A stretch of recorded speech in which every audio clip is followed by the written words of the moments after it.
Chegamos agora ao módulo 2, em que nós vamos tratar sobre a estrutura do trabalho acadêmico. E nessa primeira parte, nós conversaremos e verificaremos nessa videoaula os elementos integrantes, a parte interna e externa do trabalho acadêmico.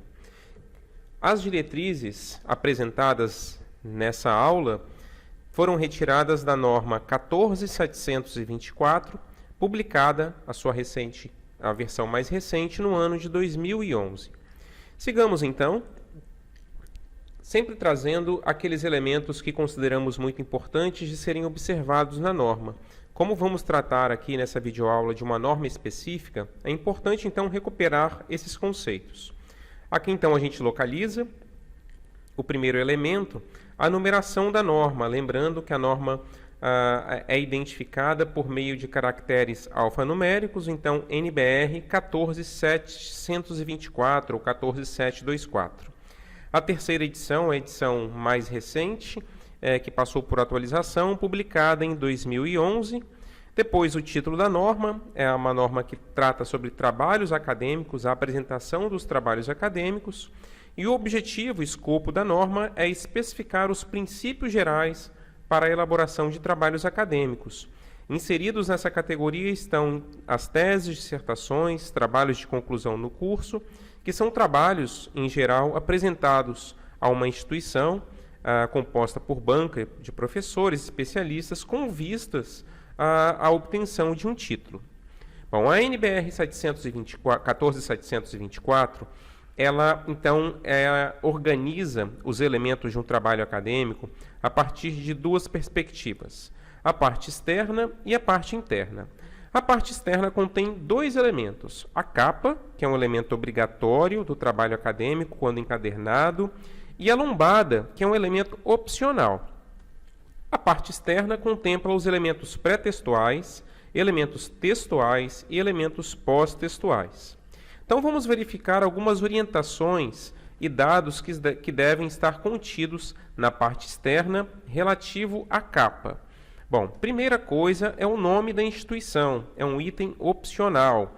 Vamos lembrar que a gente está tratando aqui da capa e não de um elemento obrigatório que vamos apresentar logo mais. Então, na capa, lembrando que a capa é aquele elemento impresso em capa dura, que serve para encadernar o trabalho acadêmico e, por isso, nem sempre é apresentado num trabalho acadêmico, por exemplo, que vai ser entregue para uma disciplina, para a apresentação de um trabalho, para a sumarização de um trabalho numa disciplina. Agora, quando a gente trata de uma dissertação, uma tese, um TCC que será impresso, aí sim, esse elemento deve conter uma capa, normalmente numa gramatura maior, de papel, mais grossa, e que é encadernado. Essa é a capa que nós estamos tratando, o elemento externo ao trabalho acadêmico. Então, essa capa deve constar como elemento opcional o nome da instituição, e aqui a gente traz um exemplo: Universidade Federal do Espírito Santo, Centro de Educação, Programa de Pós-Graduação em Educação. Depois, o nome do autor, que é um elemento essencial, um elemento obrigatório. O título e o subtítulo, se houver, nesse caso nós temos aqui o subtítulo. Então, o título é Importância da Educação de Jovens e Adultos e o subtítulo Um Estudo de Caso em Vitória. Depois, o local, cidade da instituição e o ano de depósito, o ano em que esse documento foi entregue, já aprovado e foi entregue em sua versão final. Então, exemplificando, Vitória 2022. Mais uma vez, eu destaco aqui que aqui a gente está tratando da capa como elemento externo, aquele elemento que encaderna o trabalho acadêmico. Por isso que talvez vocês possam estranhar, né, como que está composto com letras maiúsculas, com caracteres maiúsculos, mas é assim a composição do elemento externo que encaderna um trabalho acadêmico. O segundo elemento da parte externa, nós estamos tratando desses elementos externos, é a lombada. Importante destacar que é um elemento opcional e que, caso existente, tendo em vista que o trabalho será encadernado, então nós temos a lombada, aquela parte lateral ali, que é possível visualizar alguns dados da obra, deve seguir as diretrizes contidas em uma norma específica para a composição da lombada. Essa norma é a NBR 12225, publicada em 2004. Quais são os elementos que devem compor a lombada. Nome do autor, o título do trabalho, do documento, e elementos numéricos de identificação, caso ocorra em mais de um volume, se é fascículo, e a data também deve constar como um elemento externo, seguindo as orientações da NBR 12225 de 2004. Muito bem, então agora a gente vai tratar da parte interna, o trabalho acadêmico propriamente dito. E aí, aqui nós listamos em 3 colunas quais são esses elementos que devem estar contidos no trabalho acadêmico, alguns destacados numa coloração de verde como elementos obrigatórios, que sempre devem existir, e alguns elementos opcionais, que ocorrem caso seja inserido no trabalho, caso haja necessidade de inserção deles no trabalho. Então vamos olhar primeiro para os elementos obrigatórios, elementos considerados pré-textuais, aqueles que antecedem o texto do documento. A folha de rosto é um elemento obrigatório. A folha de aprovação é um elemento obrigatório quando se tratar de um trabalho final, de uma tese, uma dissertação, um trabalho de conclusão de curso. Aí sim deve constar a folha de aprovação. Mas aquele trabalho que você vai apresentar para disciplina, para aprovação, para obtenção de nota, esse é um elemento não obrigatório. Nós vamos lembrar aqui, e para isso eu vou voltar a alguns slides, só para mostrar que aqui mostra, para ratificar, né, que a norma considera trabalho acadêmico aqueles que são apresentados para obtenção de algum grau, seja tese para o doutorado, dissertações para o mestrado e outros para conclusão de curso de pós-graduação lato sensu ou mesmo trabalho de conclusão de curso de graduação. Então, para esses trabalhos, para essas categorias de trabalho, aí sim deve constar a folha de aprovação, mas ratificando, caso seja um trabalho de conclusão da disciplina, obtenção de nota, a folha de aprovação não é necessária, não é elemento obrigatório. Além disso, resumo traduzido em outro idioma, também pensando nos trabalhos para obtenção de grau, tese, dissertação, trabalho de conclusão de curso. Esses elementos são obrigatórios. E o sumário, que é um elemento que lista ali as partes do documento. Importante não confundir sumário com índice, mas nos próximos slides nós vamos conversar sobre ele também. Os elementos textuais são aqueles que a gente considera que segue essa tripartição entre introdução, desenvolvimento e conclusão. Obviamente que no desenvolvimento aí está uma série de outros elementos, como a metodologia, a revisão de literatura, o levantamento bibliográfico, o delineamento ali do trabalho com os objetivos, com a pergunta, com a justificativa, com a hipótese. Então, dentro dessa etapa de desenvolvimento, existe uma série de outros atributos que podem ser inseridos aí. E depois os elementos pós-textuais, cujo o único que é tratado como obrigatório são as referências. Já na coloração mais clara, ainda na coluna voltando para a coluna pré-textual, nós temos a errata, a dedicatória, agradecimentos, epígrafe, listas de ilustrações. Essa série de listas elas só serão inseridas se você colocar ilustrações no seu trabalho, tabelas, abreviaturas e siglas e símbolos e lista de símbolos. Caso haja ocorrência no seu trabalho, aí sim esses elementos de listas devem ser inseridos como elementos pré-textuais. Voltando agora para a última coluna dos pós-textuais, é possível também inserir no trabalho acadêmico o glossário, apêndice e anexo e o índice. Atenção, não confundir índice com sumário, porque são elementos diferentes, inclusive a localização dos dois é diferente. O primeiro tratado como pré-textual e o último, segundo aqui, tratado como pós-textual. Agora nós vamos quebrar algum desses elementos, os que são obrigatórios, vamos comentar sobre cada um deles. O primeiro, importantíssimo, se chama anverso da folha de rosto, a frente da folha de rosto. Então, folha de rosto é aquele primeiro elemento após a capa, uma vez que ela exista, e onde contém uma série de dados de identificação do trabalho, identificação do autor, a finalidade, a natureza do trabalho. Então, esses elementos devem ser apresentados na seguinte ordem, conforme visualizamos aqui na tela. Primeiro, o nome do autor, aqui está identificado, depois o título e subtítulo, caso haja o subtítulo, depois a natureza. Então, a natureza é o que vai constar o tipo do trabalho. É um trabalho de conclusão de curso? É uma dissertação? É uma tese? Então, a partir do que for a finalidade, a natureza do trabalho, menciona-se aqui. Nesse caso, a gente visualiza que é uma dissertação, então temos aqui a natureza. O objetivo depois também deve ser destacado nesse trecho, assim como o nome da instituição e a área de concentração. Então, dissertação apresentada ao programa de pós-graduação em biblioteconomia, no curso de mestrado profissional em biblioteconomia da Universidade Federal do Estado do Rio de Janeiro. Logo mais abaixo, a gente visualiza também a área de concentração, biblioteconomia, cultura e sociedade. Por fim, como último elemento desse que consta no anverso da folha de rosto, na frente da folha de rosto, é o nome do orientador e co-orientador, caso haja.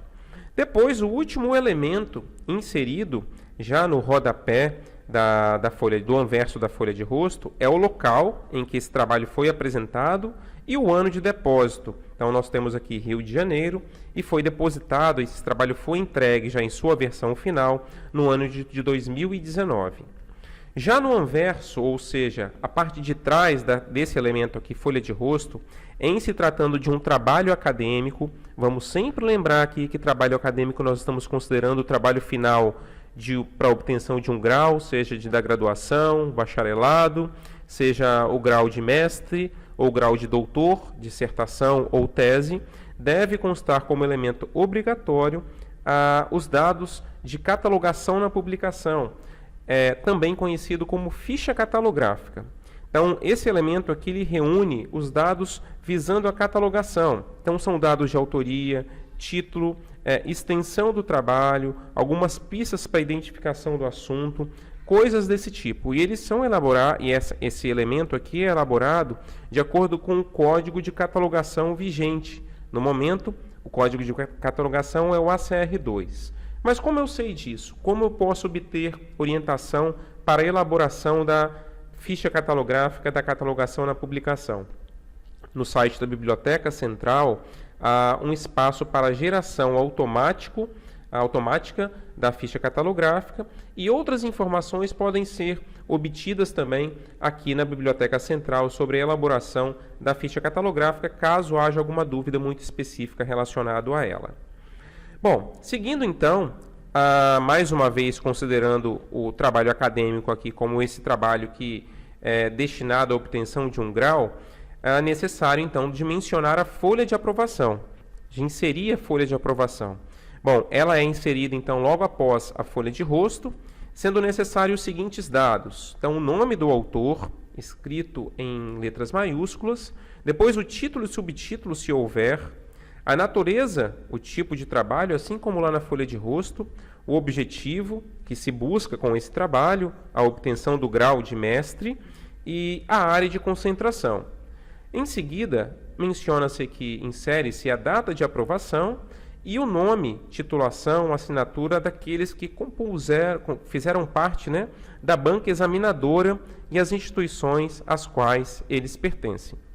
Bom, a assinatura, a data de aprovação, esses dois últimos elementos, eles são inseridos somente à aprovação do trabalho, eles não são inseridos previamente, não se coloca a data em que foi aprovado, só se coloca posteriormente, então esse é um elemento que é impresso e inserido no trabalho depois que se tem a apresentação e a aprovação consequentemente.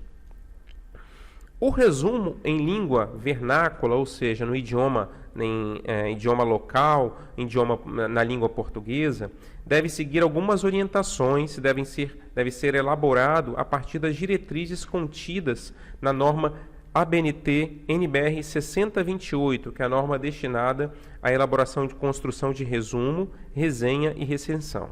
Bom, os resumos, então, de modo muito sintético aqui apresentado para vocês, ele deve apresentar informações constituintes do texto, tais como objetivos do trabalho, métodos e técnicas utilizadas, principais resultados e as conclusões que foram alcançadas.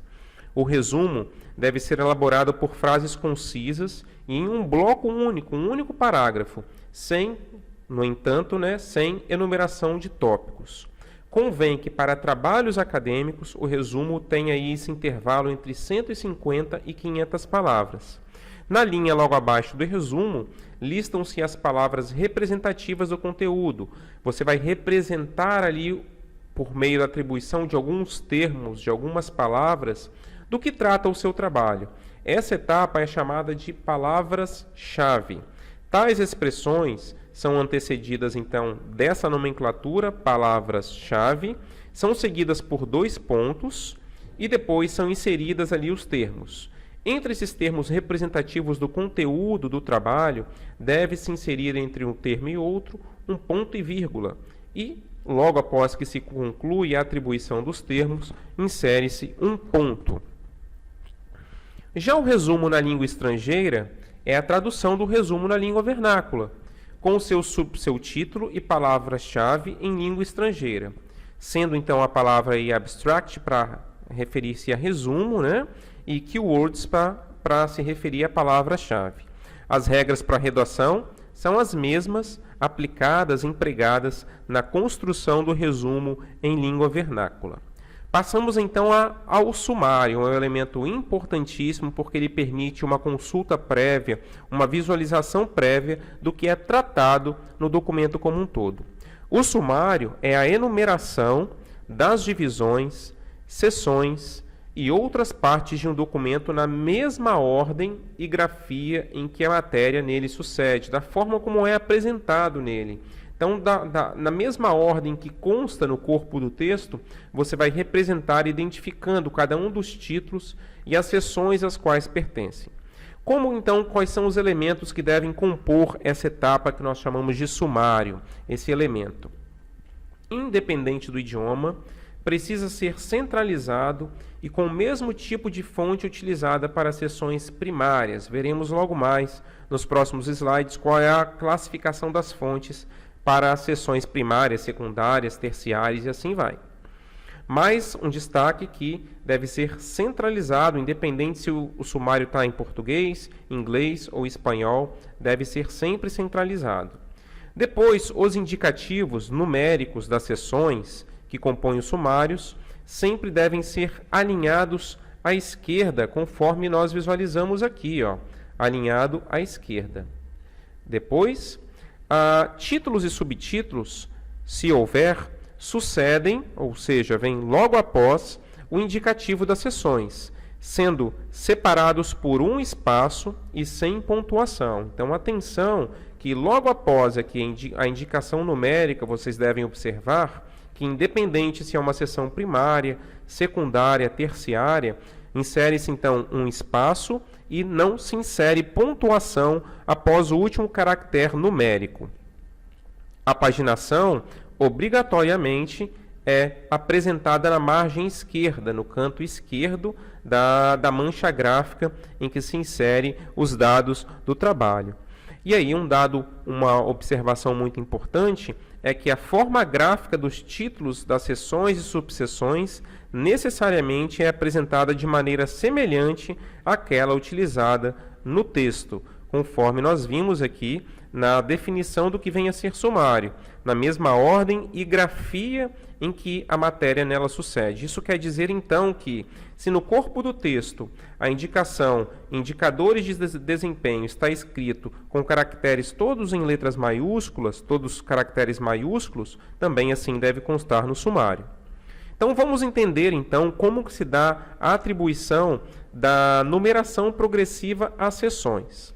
Então, os títulos das seções e subseções, primária, secundária, terciária, quaternária e quinária, conforme a ABNT 6024, a norma que orienta e estabelece diretrizes para a atribuição de numeração progressiva, devem ser destacados graficamente de forma hierárquica, podendo então ser utilizados recursos gráficos de caracteres maiúsculos, negrito, itálico ou grifo e outro.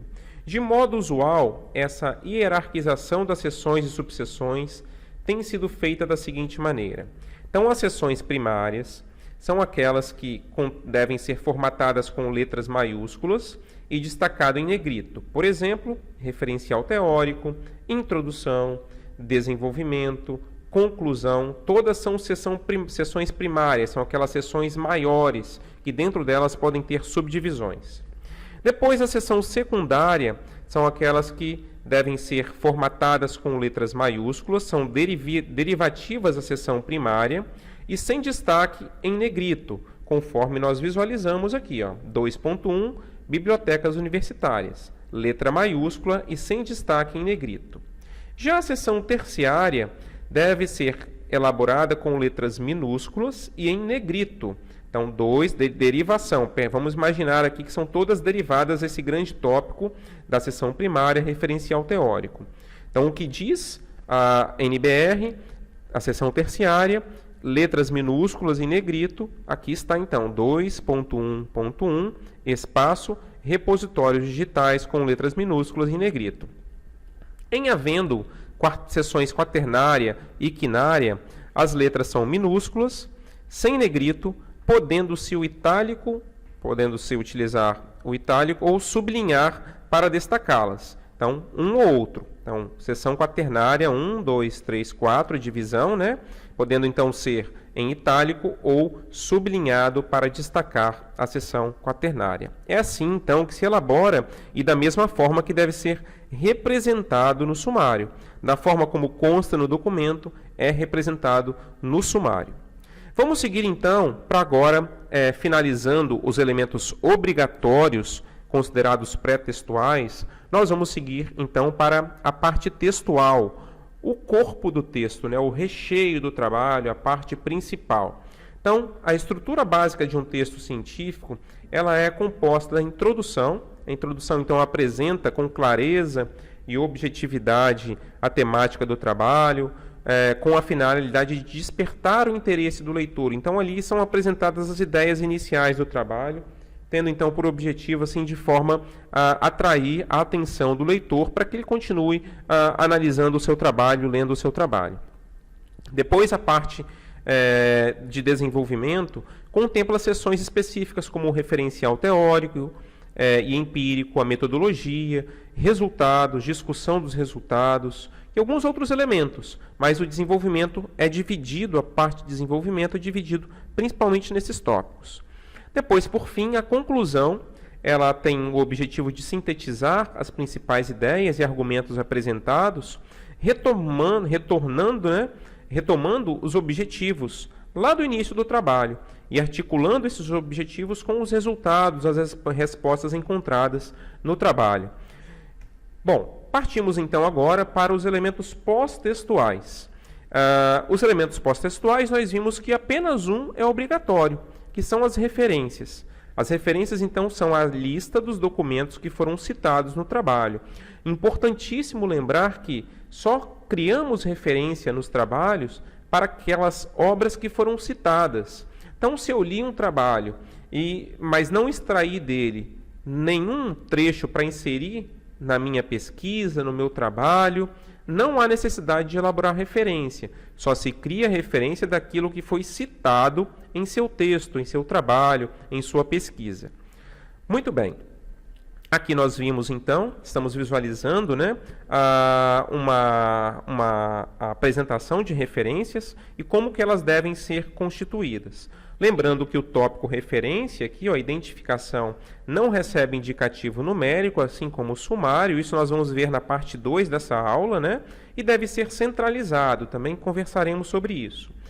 Lembrando também que existem vários padrões bibliográficos. Isso nós vimos lá no módulo 1, quando falamos do padrão da APA, do padrão de Vancouver, mas o mais usual e o mais aplicado aqui dentro da nossa instituição, da UFES, para a elaboração dos trabalhos acadêmicos, para a construção dos trabalhos também das disciplinas, é o padrão elaborado pela ABNT, Associação Brasileira de Normas Técnicas. Sendo a norma que contém as diretrizes para a construção das referências, a NBR 6023, publicada com a sua edição mais recente no ano de 2018.